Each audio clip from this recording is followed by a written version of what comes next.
A segunda maior cervejaria do mundo é a holandesa e tem mais de 150 anos de história. Patrocina oficialmente grandes eventos como a Liga dos Campeões ou a Fórmula 1. Eu diria que é impossível que não conheçam a Heineken. Hoje vamos olhar para a empresa e perceber se é ou não um bom investimento, mas primeiro deixem bater aquela nostalgia. Met?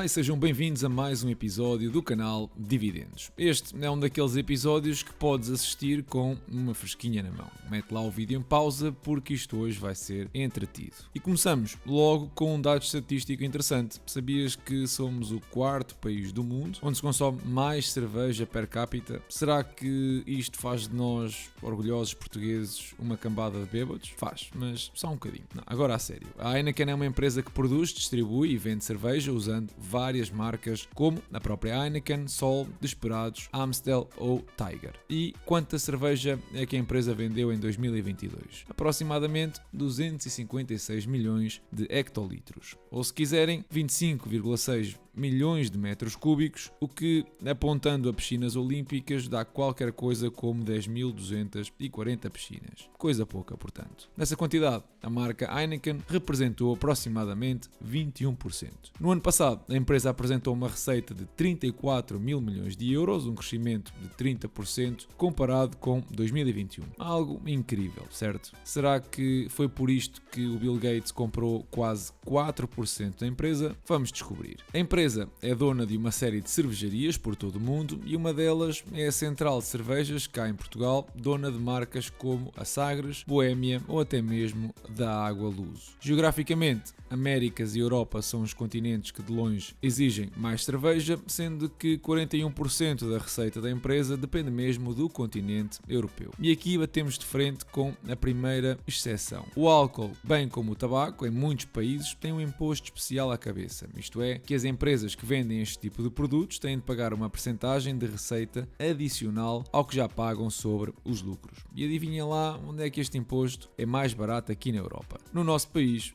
Lembram-se da parte de sermos uma cambada de bêbado? Não interessa. Olhando para o ano de 2022, já tínhamos visto que a receita cresceu, o valor dos tais impostos especiais aumentou consequentemente, mas o lucro operativo ficou abaixo do ano anterior. E a razão está nos custos das matérias-primas, que aumentaram quase 40%. Mas o que é que justifica uma subida tão acentuada? Se olharem para o relatório anual da empresa, reparam que os custos com energia, transporte, marketing, embalagens e matérias-primas, como o malte, subiram substancialmente. Ainda assim, 4 mil milhões de euros de lucros operativos é uma quantia considerável e representa uma margem de 12%. É verdade que a margem o ano passado foi de 17%, mas também já vamos ver que 2021 foi um ano algo atípico. Os custos com pessoal também subiram, ajudando então à diminuição da margem operativa e em termos líquidos a empresa conseguiu menos 500 milhões de euros do que em 2021. Portanto, existe aqui mais uma vez uma temática comum a algumas empresas que temos visto, onde a subida dos custos de produção ou administrativos é parcialmente absorvida, ou se quisermos na sua grande maioria, pela margem da empresa. Olhando para a posição financeira da Heineken, vemos que tinha quase 3 mil milhões de euros em dinheiro em caixa, ativos correntes inferiores a passivos correntes, o que não é muito animador, mas ativos totais muito superiores aos passivos da mesma natureza. É visível uma dívida a longo prazo de quase 13 mil milhões de euros e uma componente a expirar nos próximos 12 meses de 3,5 mil milhões de euros. Quase 50% dos ativos são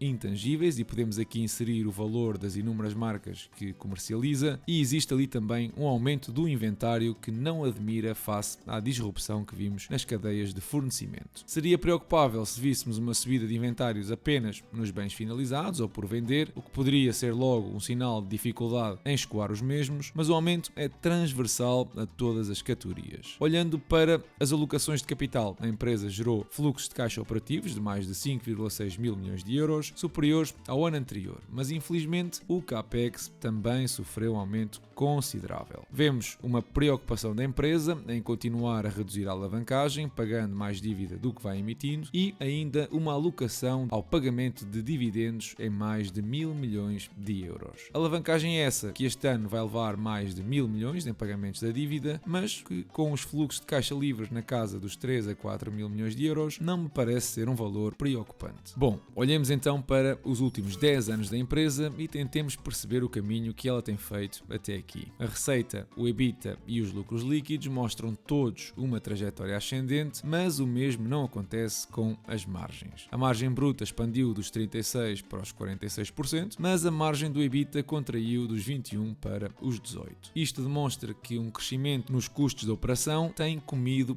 parte dos benefícios da empresa. A margem líquida está mais ou menos constante, à volta dos 7%, o que não é uma margem líquida extraordinária, mas também não é nada de se deitar fora. A empresa não tem recomprado ações de forma significativa e está mais ou menos no mesmo ponto que em 2013. Mas tem subido o dividendo sempre que possível. Não significa que de vez em quando não tenha de o cortar, aliás, isso aconteceu em 2020, mas a política da empresa é manter um payout na casa dos 30% a 40%.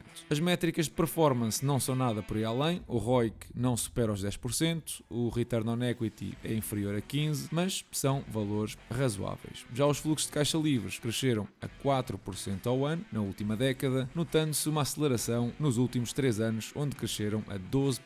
Em parte porque o CAPEX se manteve constante, enquanto os fluxos operativos foram crescendo, resultando assim numa maior folga financeira. Já tínhamos visto que a empresa estava a tentar baixar a sua alavancagem financeira e é visível que de valores a rondar as 2,7 vezes a dívida líquida sobre o EBITDA está agora num patamar inferior, mas não deve baixar muito mais do que isto. Olhem para o comportamento do endividamento ao longo dos últimos anos e percebemos logo que em 5 reduziram a dívida e noutros 5 aumentaram a mesma, mantendo assim o nível mais ou menos constante. O preço dos fluxos de caixa não mexe muito, anda ali entre as 13 e as 15 vezes e atualmente está no limite inferior dessa oscilação. Mas agora vamos projetar o futuro e começamos pelo EBITDA. Os analistas acham que em 2027 a Heineken vai atingir os 9 mil milhões de euros e depois eu utilizo valores iguais ou abaixo da média histórica de 4%. Aliás, as projeções do mercado global da cerveja dão precisamente estimativas de crescimento na casa dos 3,5%, pelo que até estou a ser algo generoso. E as minhas premissas dão um valor de 179 euros em 2032, o que representaria uma valorização anual de aproximadamente 6%. Usando o método dos fluxos de caixa descontados, até é bem possível que a empresa consiga valores consistentes, acima de 6 euros por ação, a partir de 2026, algo que já trazia nos anos pré-pandémicos. Tendo em conta um crescimento anual mais modesto do que a média histórica, eu diria que uma ação da empresa vale hoje algo a rondar os 97 euros. Obviamente, para uma expectativa de valorização anual de 9%.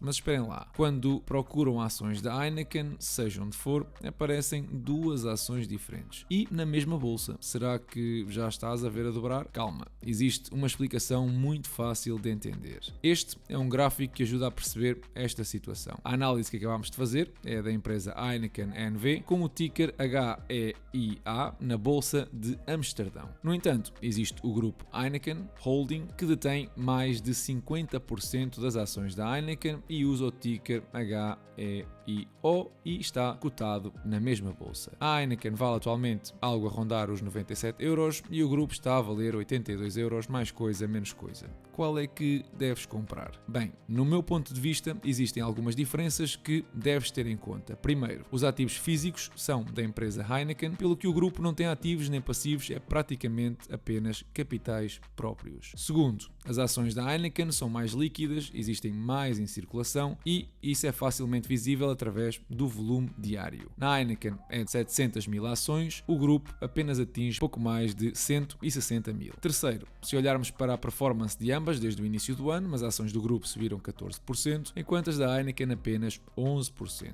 Nos últimos 5 anos, os papéis invertem-se e se tivesse ações do grupo, estavas hoje com perdas, enquanto que apostando na Heineken estarias com quase 12% de ganhos. Mas, no que importa, no longo prazo, desde 2004, estão taco a taco, com perto de 250% cada uma. Pessoalmente, acho mais atrativo comprar as ações do grupo. Basicamente, estarias a comprar ações da Heineken indiretamente, com direito ao mesmo dividendo e com um desconto substancial. A capitalização de mercado da Heineken é de 50 mil milhões de euros, com 576 milhões de ações. O grupo Heineken detém aproximadamente 50% destas ações, o que daria algo a rondar os 288 milhões. As ações em bolsa do grupo Heineken representam uma relação de 1 para 1 com as tais 288 milhões de ações, ora 50% de 50 mil milhões seriam 25 mil milhões de euros. E isto devia corresponder à capitalização de mercado do grupo Heineken. Sabem quanto é que é atualmente? Bem, um valor ligeiramente abaixo, de 23,7 mil milhões de euros. Portanto, isto demonstra que o grupo Heineken está ligeiramente desvalorizado comparado com a empresa que detém. Além disso, existe também a possibilidade de comprar os ADRs em bolsa OTC nos Estados Unidos, mas que na minha opinião são uma pior solução visto introduzirem mais um intermediário que é o bem conhecido Deutsche Bank, que não é muito famoso por estes dias. No final de contas, quais ações é que acham que o Bill Gates comprou? Exato, ações do grupo. Mas obviamente que eu quero saber a tua opinião sobre ambos, a cerveja e a empresa, assim que partilha o teu bitite na caixa de comentários. Antes de passar às notícias da semana e aos mercados, deixem-me corrigir um dado importante. Segundo um estudo de 2021, afinal, nós portugueses consumimos algo a rondar os 50 litros anualmente por pessoa e não os 110, como mencionei no início deste episódio. Pessoalmente, estou a puxar a média para cima, porque consumo mais do que isso, mas retiro o que disse sobre sermos uns bêbados, afinal, sou só eu. Esta foi uma semana das melhores que já vi nos mercados, com subidas impressionantes, superiores a 3% em praticamente todas as bolsas. O PSI subiu mesmo mais de 5% numa semana, o que já não acontecia desde maio do ano passado. Mas antes de analisarmos os gráficos do S&P 500, do ouro e do dólar, vamos analisar as notícias da semana. Em primeiro lugar, ficámos a saber que a inflação a nível europeu baixou para os 6,9% e isto parece à partida um excelente sinal. Mas a inflação subjacente continua a aumentar e desta vez para 5,7%. Como é que se justifica esta situação? Bom, lembrem-se que foi precisamente em março do ano passado que os preços da energia começaram a impactar a inflação e, portanto, a base de comparação ano a ano passa, a partir de agora, a ser maior. No entanto, se olharmos para a evolução mensal, os preços subiram em todas as categorias, exceto na energia, o que é, obviamente, um mau sinal. E alguns dizem, e tal, mas isto de mês a mês introduz muito ruído nas medidas, e é um facto, mas também mostra que ainda não estamos num processo descendente. Olhem lá para o gráfico da inflação subjacente na Europa. Conseguem notar o impacto das subidas das taxas de juros? Exato. Agora, olhem para o mesmo gráfico nos Estados Unidos. O contexto é totalmente distinto. Mesmo por cá, podemos ficar contentes com a queda dos preços na energia, vemos uma desaceleração em todas as categorias, mas lá está, devido ao efeito base do ano passado. Aliás, comparando com o mês passado, fomos o país europeu onde se registou uma maior variação. Assim que não comecem já a fazer a festa, porque ainda estamos muito longe de regressar à normalidade. E se não concordam comigo, olhem para a reação das taxas Euribor, que até vinham em queda devido à situação do colapso do crédito suíço e que agora se dão conta que o Banco Central Europeu não tem alternativa a não ser continuar a subir as taxas de juros, que já vão nos 3,75%. Bem, com esta escalada nos preços, também é normal que os partidos mais à esquerda comecem a propor soluções de fixação de preços nos mercados. Mas, lamentavelmente, falam por desconhecimento histórico ou por ideologia populista e é pena porque o Centeno até podia ir dar umas aulas na Assembleia da República. Economia descentralizada, as decisões são tomadas de forma descentralizada. qualquer tentativa de centralização na determinação dos preços gera escassez e gera um impacto negativo económico absolutamente avassalador. Não tentemos fazer isso.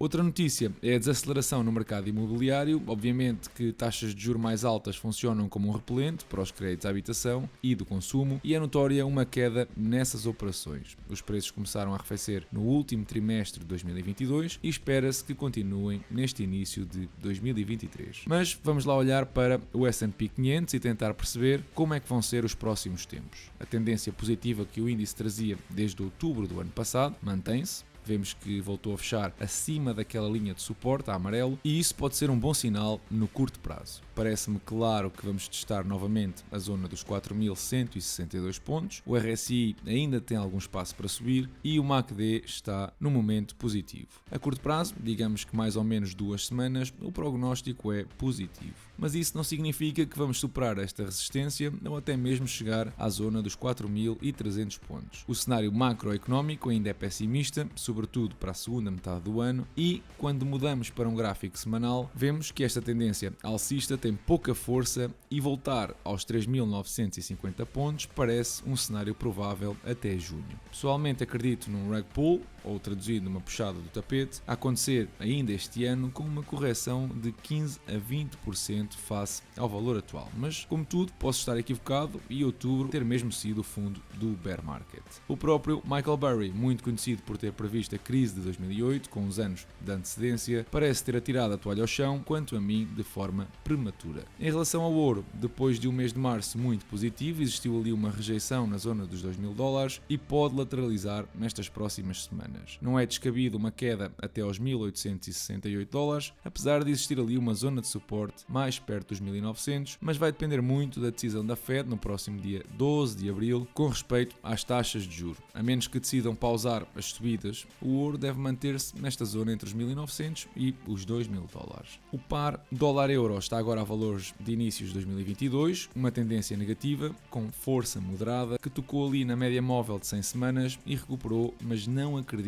que continue a subir. Como vos mostrei, a inflação parece estar muito mais controlada nos Estados Unidos e isso vai levar provavelmente a uma descida das taxas de juros muito antes do mesmo acontecer aqui na Europa. Eu diria que a médio prazo vamos ver o dólar a tocar na zona de suporte dos 89 cêntimos, porque o vala vermelho está quase a completar e ainda não existiu uma recuperação no preço. Portanto, sentimento negativo, ou se quisermos, o euro vai ganhar força nas próximas semanas. O cenário em Bitcoin é porventura o mais animador dos que já vimos, com uma tendência crescente, apesar de ter sido rejeitado na zona dos $30.000, pode eventualmente retroceder aos 25.000 para tentar novamente passar os 30.000. Acho que só um evento de magnitude muito elevada poderia atirar o valor à zona de suporte nos $19.000, mas pessoalmente acho que este é um momento positivo. Para fechar o episódio, o portfólio ficou esta semana nos 24% de valorização e recebi $103 em março em dividendos, faltando ainda alguns pagamentos para fechar o mês passado. Neste primeiro trimestre, o portfólio está aproximadamente 1% atrás do S&P 500, mas, como sabem, ainda é muito cedo para começar a fazer contas. E é tudo por hoje. Apoia o canal deixando o teu like, partilha a tua opinião sobre a Heineken e sobre o episódio na caixa de comentários e não te esqueças de seguir-me nas redes sociais, Instagram e Patreon, onde subo mais conteúdo. Da minha parte, eu desejo-vos uma excelente semana e bons investimentos.